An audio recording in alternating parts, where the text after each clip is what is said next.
भुट्टे वाला। एक गांव में 3 सबसे अच्छे दोस्त भूषण, रवि और संतोष रहते थे। इन तीनों दोस्तों ने मिलकर मकई की फसल की कटाई शुरू की। उनकी पत्नियां नाश्ते के डिब्बे के साथ रोज खेत आती थीं और अपने पतियों को खाना खिलाती थीं।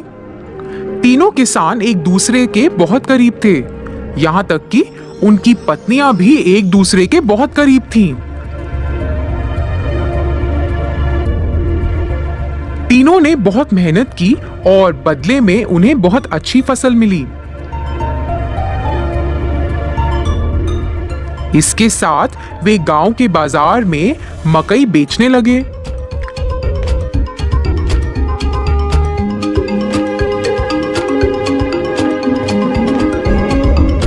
कुछ ही समय में स्वाद और मिठास के कारण सभी मकई भुट्टे बिक गए और दिन के अंत में उन्हें खूब कमाई हुई। उन्हें जो भी मुनाफा मिलता था वह उस पैसे को अपनी पत्नियों को भविष्य में उपयोग के लिए दे देते थे।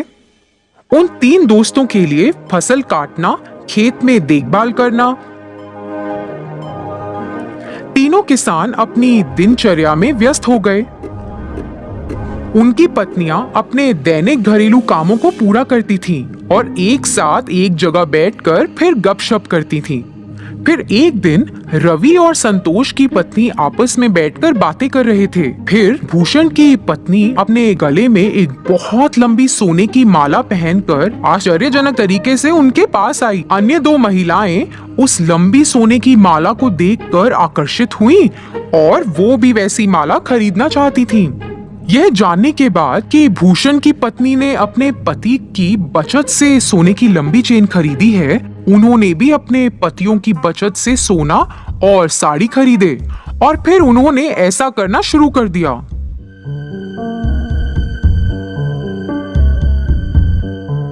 पतियों ने अपनी पत्नियों को सोने की माला और महंगी साड़ी पहने देखा और उनसे इसके बारे में पूछा।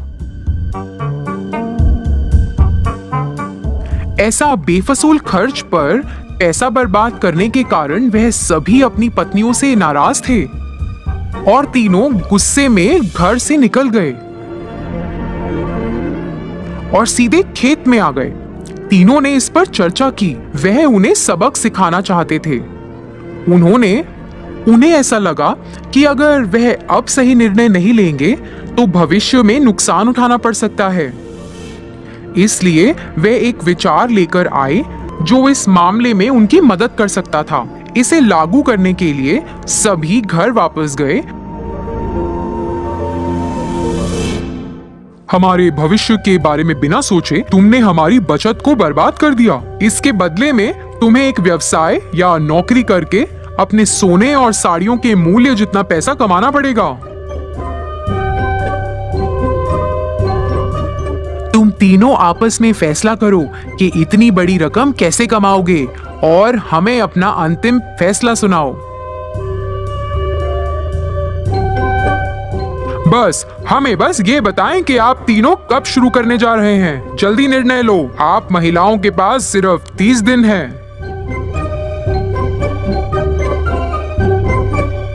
तीनों अपनी पत्नियों को समझाकर घर से निकले। उसके बाद तीनों पत्नियां अपने सामान्य स्थान पर मिली। 30 दिनों में इतनी बड़ी कमाई कैसे संभव है? इतनी बड़ी रकम कमाने के लिए हमें ऐसा व्यवसाय शुरू करना होगा जो इस गांव में अभी तक नहीं है। यह क्या व्यवसाय हो सकता है?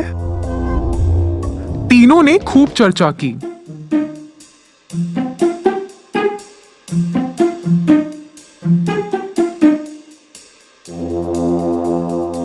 अरे मेरे पास विचार है। हमारे पति से सभी भुट्टे खरीदते हैं। हम 3 प्रकार के भुट्टे बेच सकते हैं। एक कच्चे, फिर एक तले हुए और एक वो जिस पर नींबू, नमक और काली मिर्च का लेप हो। अन्य 2 महिलाएं भी भूषण की पत्नी से सहमत थी। वे तीनों अपने पतियों के पास गईं और अपने विचार के बारे में बताया। उनकी बात सुनकर तीनों किसानों ने सहमति जताई। उस दिन से उन तीनों ने बहुत मेहनत करना शुरू कर दिया, जैसा कि उन्होंने अपने पतियों से वादा किया था।